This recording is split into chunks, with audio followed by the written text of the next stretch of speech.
Once again, we acknowledge our beloved, the Vice President of the Philippines.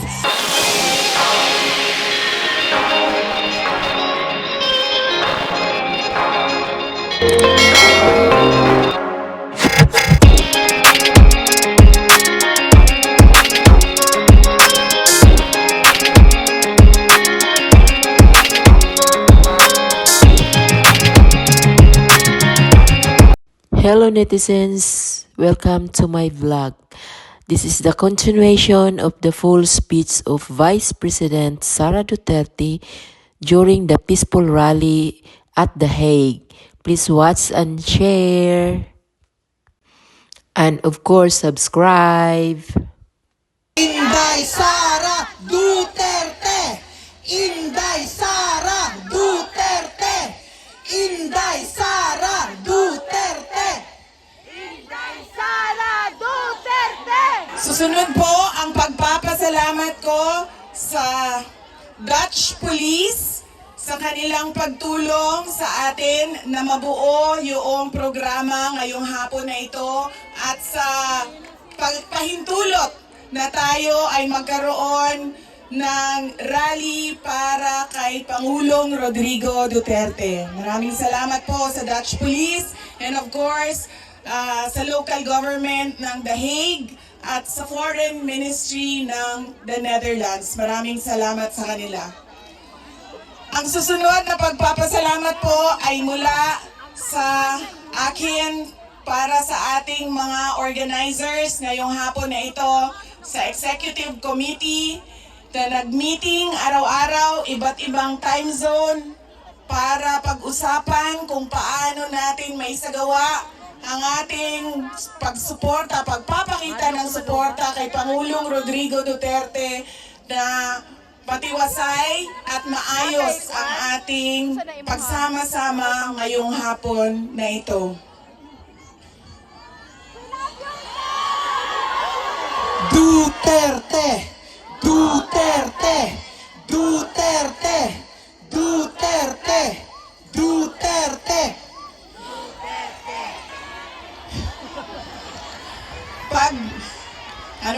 Pagtawag sa inyong mga mahal sa buhay doon sa Pilipinas, ay nandito kayo ngayong hapon na ito at ibinigay ninyo ang oras ninyo at panahon ninyo para mapag-usapan natin ang estado ng ating mahal na bayang Pilipinas. Maraming salamat po sa inyo.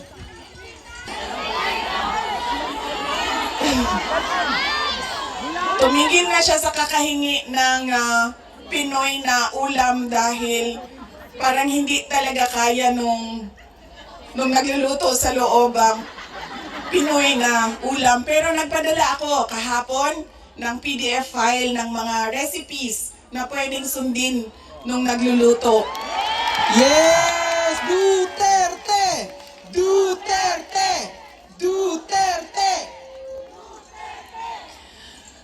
Meron siyang, meron siyang hilig sa Coke Zero at yun lang yung hingi niya. May shopping list doon sa loob. At sabi niya doon sa gwardiya na isulat mo dyan, 2 case ng Coke Zero.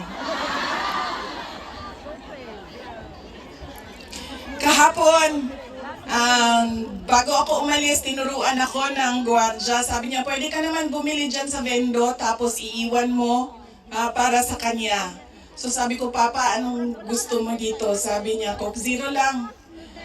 So bumili akong 4 na Coke Zero, iniwan ko sa kanya. Sabi ko pa, that's 1 for each day pa ha. So today, tomorrow Saturday, tomorrow Sunday, Monday, Tuesday, Wednesday. Dahil darating na yung grocery list mo by Wednesday. At sagot niya sa akin, bakit isa lang? Sabi naman nung gwardiya, sabi niya, he has to have at least 2 because he already drank upstairs 1 Coke Zero. And then sabi ko, sige pa, sabi ko, babalik naman ako sa Lunes. Sabi ko, 2 bukas Sunday and 2 sa Monday, tapos i-replenish ko na lang yung Coke Zero mo. Sabi ko sa kanya, alam mo pa, sinasabi sa iyo ng doktor, maglakad ka daw. Huwag kang nakaupo lang sa kwarto mo. Tapos sabi ko, pwede ka naman, allowed kayo na lumabas dyan. Sabihan niyo lang ang gwardya. Sabi niya, ayoko maglakad sa labas kasi baka didire. Nagkakaroon na rin siya ng mga kaibigan, yung mga tao doon sa loob ay nagiging kaibigan na niya. At hindi ko lang alam, baka paglabas niya marunong na mag-Dutch. Pero karamihan nung kasama niya sa loob ay French speaking. So,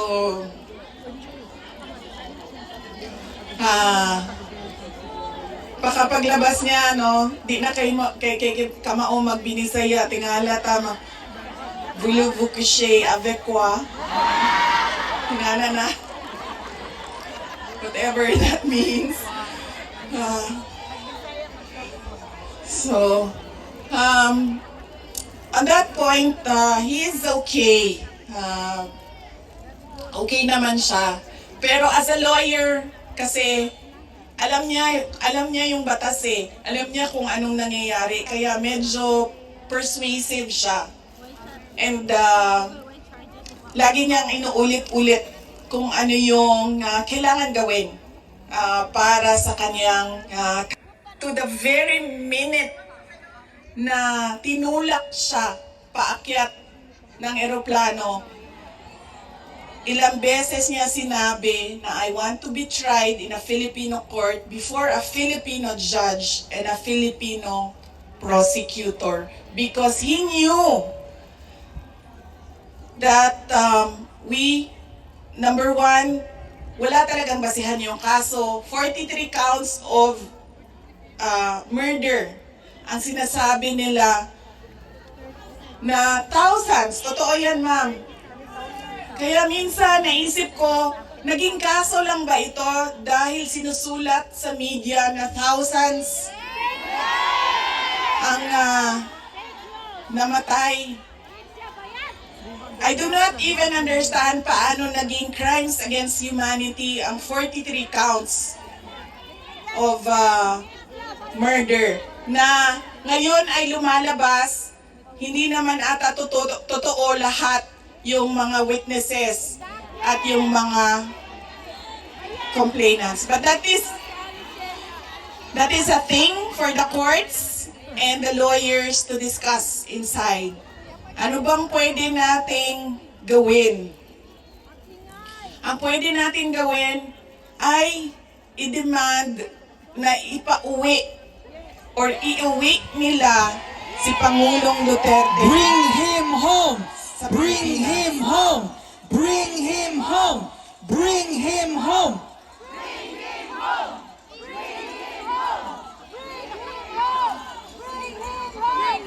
Dahil yun din ang gusto niya. Araw-araw na nandun ako, sa mga araw na nandoon ako, isa yan sa paulit-ulit niyang sinasabi, Home! Bring him home! Bring him home!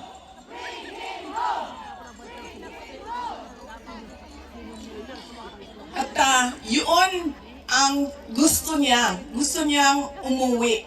Sinabi ko din sa kanya yon pa. Sabi ko, yung kagustuhan mo na umuwi, yan din yung katapusan ng buhay mo. Magiging Ninoy Aquino Jr. ka. At sinabi niya sa akin, sabi niya, kung ganyan ang kapalaran ko, then so be it. Basta lang mauwi ako sa Pilipinas. Kaya meron man ako worry para sa kanyang safety and security, pero lagi niya Payong. hindi, okay lang. Binuangan lang tamo. Naka-ready ang sunblock diri doble. Okay lang, sir. Kaya hindi nila makita na ako ang mata kung magkalok ka. Oo. Okay? Unsa pa ba'y, ano pa ang pwede natin gawin? Pray. Dasal.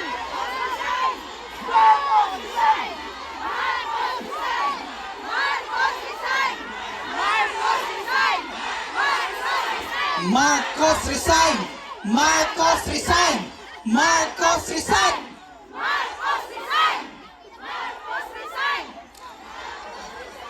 Kayo nagsabi niyan, hindi ako ha. Bukas, suspended na kayong lahat. Nakulong na kayong lahat sa sedition. At kayo, hindi na kayo makakauwi dahil kinulong na kayo dyan sa...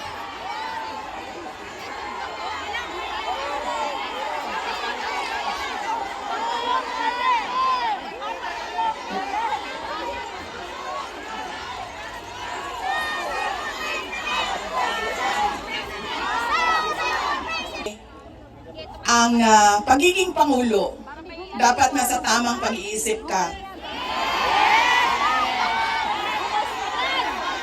Kapag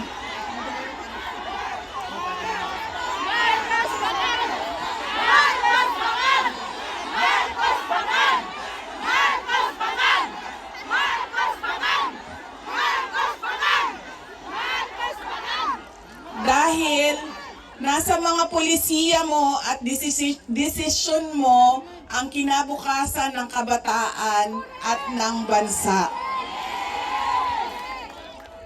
Kaya yung pagsasabi na hindi mahalaga ang drug test sa aking kapasidad at abilidad na mamuno is tantamount to betrayal of public trust.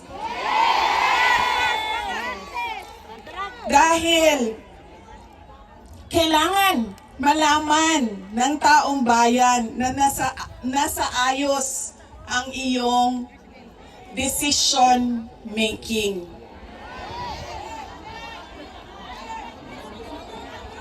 Kaya hindi lang naman natin pwede sabihin, Marcos resign. Bakit ba kailangan resign? Dahil hindi mo pinapakita sa taong bayan na maayos kang mag-isip at kaya mo ang mamuno.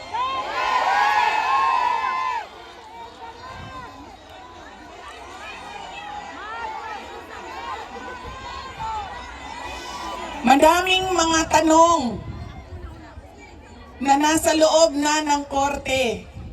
Ang PhilHealth, ang pagkuha ng pondo ng PhilHealth